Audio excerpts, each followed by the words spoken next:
Nananawagan po ako dahil humihingi po ako ng tulong sa nalalapit ko pong pasukan dahil wala pong pagpaal sa akin ng tatay ko. Ito po ang aking tatay, intindihin niyo lang po ang kanyang mga sabihin.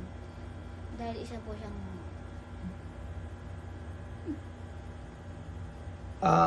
sana mo tulungan niyo mo yung anak mo kasi pangarap niya mong mag-aral.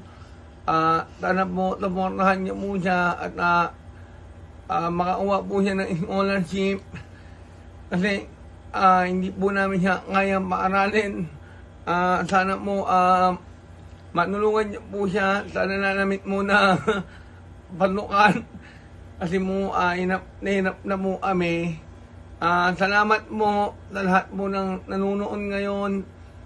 Sana mo matulungan niyo mo ang anak mo para makapagtapos mo niya ng kolehiyo. Salamat mo sa inyong lahat.